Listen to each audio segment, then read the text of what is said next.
മക്കളെ good morning. എല്ലാവർക്കും നമസ്കാരം. നമ്മുടെ മലയാളത്തിൻ്റെ പുതിയ ഒരു ക്ലാസ്സിലേക്ക് നിങ്ങളെ എല്ലാവരെയും വളരെ സ്നേഹത്തോടു കൂടി സ്വാഗതം ചെയ്യുകയാണ്. കഴിഞ്ഞ ദിവസം നമ്മൾ പറഞ്ഞിരുന്നു പുതിയ ഒരു അധ്യായം നമ്മൾ ആരംഭിച്ചു അല്ലേ. അതിൻ്റെ തുടക്കം ഞാൻ നിങ്ങൾക്ക് പറഞ്ഞു തന്നു. അതായത് മുടിയേറ്റ് എന്നാണ് നമ്മുടെ അധ്യായത്തിൻ്റെ പേര്. അപ്പം മുടിയേറ്റ് എന്നത് നമ്മുടെ അധ്യായത്തിൻ്റെ പേര് മാത്രമല്ല, മറിച്ച് എന്താണ്, ഒരു അനുഷ്ഠാന കലാരൂപമാണ്.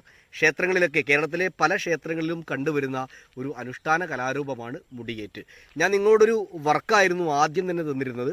അത് മറ്റൊരു വർക്കൊന്നുമല്ല, നമ്മുടെ നാട്ടിലും നമ്മുടെ വിദ്യാലയത്തിലും നമ്മുടെ നമ്മുടെ അടുത്തുമുള്ള ഒരുപാട് ക്ഷേത്രങ്ങളിലൊക്കെ കണ്ടുവരുന്ന ഏതെങ്കിലും ഒരു കലയെക്കുറിച്ച് നിങ്ങളോട് എഴുതാൻ ഞാൻ പറഞ്ഞിരുന്നു. അത് പറയാനുള്ള കാരണം നിങ്ങൾക്ക് ഈ ഒരു അധ്യായത്തിൽ നിന്നും മനസ്സിലാവും. അപ്പോൾ നമുക്ക് നമ്മുടെ ചാപ്റ്റർ ഞാൻ നിങ്ങൾക്ക് കാണിക്കാം. ഇതാണ് നമ്മുടെ പേജ്, നിങ്ങൾ കണ്ടു കാണുമല്ലോ, മുടിയേറ്റ്. പേജ് നമ്പർ 31 എടുത്തു കഴിഞ്ഞാൽ ആ ചാപ്റ്റർ നിങ്ങൾക്ക് കാണാൻ കഴിയും. സാർ ഇപ്പോൾ അത് വായിച്ചു തരാം, എന്നിട്ട് അത് എക്സ്പ്ലെയിൻ ചെയ്ത് തരാം. നിങ്ങളെല്ലാവരും എന്ത് ചെയ്യുക, നിങ്ങളെ കൈകൾ വെച്ചിട്ട് അവിടെ കൃത്യമായിട്ട് വെക്കുക. ഓക്കെ, നമുക്ക് ആ പാഠത്തിലേക്ക് കിടക്കാം.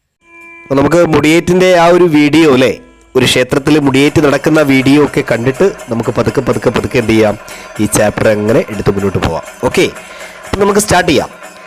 വീരനായികയായ കാളീദേവിയെ പ്രീതിപ്പെടുത്തുവാൻ വേണ്ടി അനേകം അനുഷ്ഠാന കലകൾ കേരളത്തിലുണ്ട്.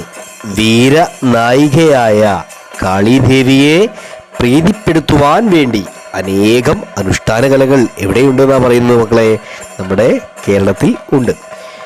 തിരുവിതാംകൂർ, കൊച്ചി പ്രദേശങ്ങളിൽ കാളി പ്രീതിക്കു വേണ്ടി അരങ്ങേറുന്ന ഒരു അനുഷ്ഠാന നാടകമാണ് മുടിയേറ്റ്.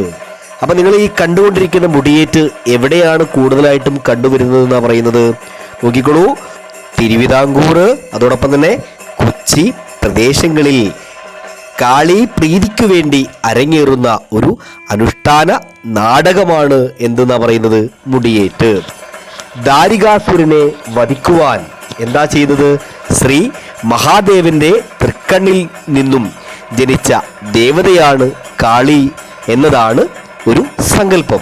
എങ്ങനെയാണ് ഇനി വധിക്കുന്നത് എന്ന് നോക്കിക്കോളും.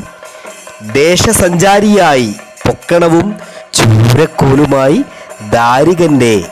ദാരികന്റെ കോട്ടയ്ക്കകത്തു ചെന്ന് കാളി ഭിക്ഷ ആവശ്യപ്പെടുമ്പോൾ കാലക്കേയി പൊന്മകളോട് ചോദിച്ചാൽ കിട്ടുമെന്ന് ദാരികൻ പറഞ്ഞു അത്രേ. ഭിക്ഷയല്ല കാളി ആവശ്യപ്പെട്ടത്, മറിച്ച് എന്തായിരുന്നു എന്നാണ് പറയുന്നത്, നോക്കിക്കോളൂ. കാളി ഉപദേശമായിരുന്നു. ദാരികനെ പോരിന് വിളിച്ച കാളി വേതാളത്തിൻ്റെ നാവിൽമേൽ വച്ച് ദാരികനെ പിളർന്ന് രക്തം കുടിച്ചു അത്രേ. എങ്ങനെയാ ചെയ്തത്, ദാരികനെ പോരിന് വിളിച്ച കാളി വേതാളത്തിൻ്റെ നാവിന്മേൽ വെച്ച് ദാരികനെ പിളർന്ന് രക്തം കുടിച്ചു അത്രേ. അപ്പോൾ ഇപ്പോൾ നിങ്ങൾക്കൊരു കാര്യം മനസ്സിലായി കാണും. മുടിയേറ്റ് എന്ന അനുഷ്ഠാന നാടകത്തിലെ പ്രധാന കഥാപാത്രങ്ങൾ ആരൊക്കെയാണ് മക്കളെ, കാളിയും ദാരികനുമാണ് പ്രധാന രണ്ട് കഥാപാത്രങ്ങൾ. അപ്പോൾ ഒരു നാടക കലാരൂപം പോലെയാണ് ഈ ഒരു കല ചെയ്യുന്നത് അല്ലേ. അപ്പം അങ്ങനെയാണെങ്കിൽ ഒരു ദാരികനും കാളിയും മാത്രം മതിയോ, മറ്റ് കുറച്ച് കഥാപാത്രങ്ങൾ കൂടെ വേണം അല്ലേ. നോക്കിക്കോളൂ, ആരൊക്കെയാണ്, നാരദനുണ്ട്, ശിവനുണ്ട്, അതോടൊപ്പം ആരുണ്ട്, കോയിമ്പടാറുണ്ട്, കൂളിയുണ്ട്, ഒരാൾ കൂടെ ദാനവേന്ദ്രൻ തുടങ്ങിയ കഥാപാത്രങ്ങളും മുടിയേറ്റിൽ ഉണ്ട്. അപ്പോൾ ഇന്ന് നമ്മൾ കുറച്ച് കാര്യങ്ങൾ മാത്രമാണ് പഠിച്ചത് അല്ലേ. ആദ്യത്തെ ഒരു പാരഗ്രാഫ് പഠിച്ചു, ഏറെക്കുറെ ഒരു ചെറിയ മുടിയേറ്റും നിങ്ങൾ കണ്ടു അല്ലേ.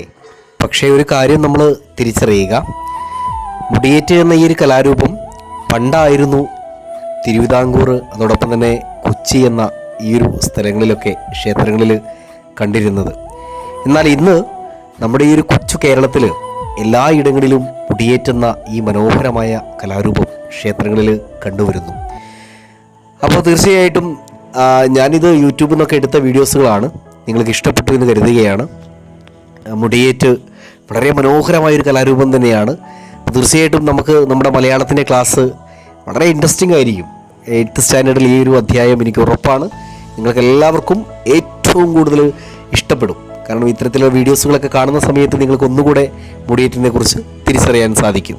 അപ്പോൾ കഥയുടെ ബാക്കി ഭാഗം അടുത്ത ക്ലാസ്സിൽ നമുക്ക് എടുക്കാം. എല്ലാവർക്കും നന്ദി, നമസ്കാരം. ഒരു നല്ല ശുഭദിനം നേരുന്നു. Thank you.